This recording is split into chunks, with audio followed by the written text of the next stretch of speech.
Assalamualaikum warahmatullahi wabarakatuh. Perkenalkan, nama saya Holidatun Nasriyah, mahasiswa Prodi Tadris Biologi, Fakultas Ilmu Tarbiyah dan Keguruan, yang merupakan salah satu anggota kelompok KKNDR 84 UINSU tahun 2020, di mana dosen pembimbing lapangan.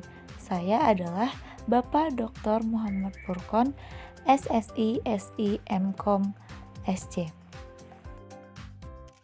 Materi yang akan saya sampaikan pada video ini adalah tentang keanekaragaman hayati. Pasti kita sudah sering mendengar tentang keanekaragaman hayati. Sebenarnya apa sih itu keanekaragaman hayati? Nah, sekarang coba amati lingkungan sekitar. Berapa banyak sih perbedaan makhluk hidup yang bisa dijumpai? Mungkin kita akan menjumpai bermacam-macam tipe manusia, bermacam-macam jenis hewan peliharaan, serangga, atau bahkan tumbuhan. Keanekaragaman hayati adalah keanekaragaman semua jenis tumbuhan, hewan, mikroorganisme, serta proses-proses ekosistem dan ekologis yang ada di suatu tempat. Keanekaragaman hayati ini memperlihatkan terdapatnya berbagai perbedaan atau variasi bentuk, penampilan, jumlah, dan sifat-sifat lainnya.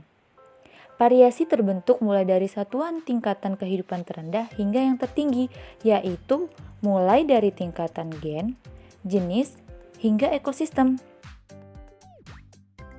Setiap makhluk hidup memiliki gen yang sangat banyak dengan susunan yang beragam, sehingga apabila terjadi perkawinan dua makhluk hidup, akan terjadi rekombinasi gen dan terbentuk susunan gen yang baru. Nah, hal tersebutlah yang menyebabkan keanekaragaman gen menjadi makin tinggi. Makin banyak jenis gen yang terdapat dalam satu spesies, makin banyak variasi dalam spesies tersebut. Contohnya dapat kita lihat pada gambar-gambar berikut ini. Misalnya pada terong, mereka sejenis tetapi memiliki bentuk dan warna yang berbeda. Begitu juga dengan bunga mawar, memiliki warna yang beraneka ragam meskipun sejenis. Nah, pada kambing bisa kita lihat corak pada bulunya berbeda. Selanjutnya, tentang keanekaragaman hayati tingkat spesies atau jenis. Dapatkah kalian membedakan antara tanaman kelapa, aren, lontar, dan pinang? Atau dapatkah kalian membedakan kelompok hewan antara kucing, harimau, singa, dan cheetah? Jika iya, paling tidak sedikitnya kalian telah mengetahui tentang keanekaragaman spesies atau jenis. Nah, keanekaragaman jenis atau spesies itu menunjukkan seluruh variasi yang terdapat pada makhluk hidup dalam satu keluarga. Perbedaan antar jenis makhluk hidup dalam satu keluarga itu lebih mencolok sehingga lebih mudah diamati daripada perbedaan antara individu dalam satu spesies. Pada tanaman kelapa, aren, lontar, dan pinang. Meskipun termasuk dalam famili yang sama, yaitu famili Palmae, mereka memiliki perbedaan ciri atau sifat. Misalnya, perbedaannya pada tinggi batang, bentuk daun, bentuk bunga, serta tempat tumbuhnya. Nah, contoh lainnya adalah hewan anggota famili Felidae atau keluarga kucing-kucingan, yaitu kucing, harimau, singa, dan cheetah. Di antara mereka terdapat perbedaan-perbedaan yang mencolok dalam hal perbedaan warna penutup tubuh, ukuran tubuh, tingkah laku, dan lingkungan hidupnya. Yang terakhir yaitu keanekaragaman hayati tingkat ekosistem.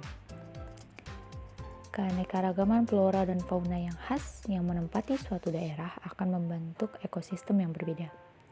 Nah, setiap makhluk hidup akan tumbuh dan berkembang pada lingkungan yang sesuai, di mana makhluk hidup dan lingkungannya akan saling berinteraksi.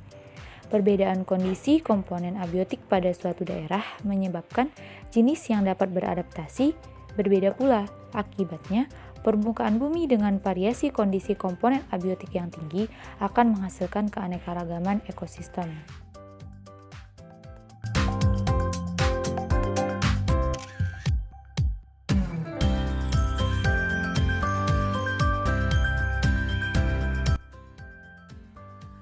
Hutan hujan tropis Indonesia yang diperkirakan 10% dari hutan hujan tropis dunia yang masih ada memiliki keanekaragaman hayati yang sangat tinggi loh, yaitu 1.529 spesies burung, 12% mamalia, 16% reptil dan amfibi, dan 25% spesies ikan dunia. Sedangkan luas wilayah laut Indonesia lebih luas daripada luas daratannya.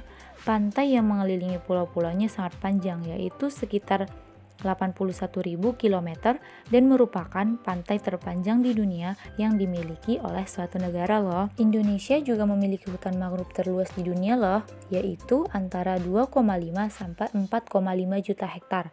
Hutan tersebut tersebar di berbagai daerah seperti di pantai timur Sumatera, pantai barat dan selatan Kalimantan, pantai utara Jawa. Diperkirakan Indonesia memiliki ekosistem terumbu karang hingga lebih 50.000 km yang tersebar dari wilayah barat hingga wilayah timur Indonesia, khususnya di wilayah Kepulauan Maluku dan Nusa Tenggara.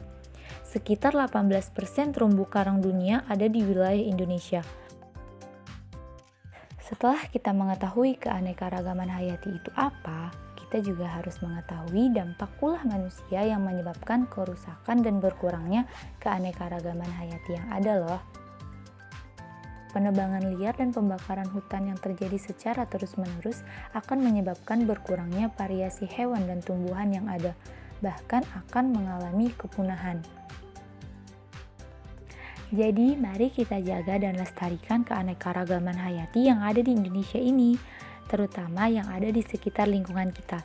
Caranya dengan menjaga kebersihan lingkungan agar tidak merusak ekosistem makhluk hidup yang ada, sehingga keanekaragaman hayati yang ada sekarang bisa dinikmati oleh generasi yang akan datang.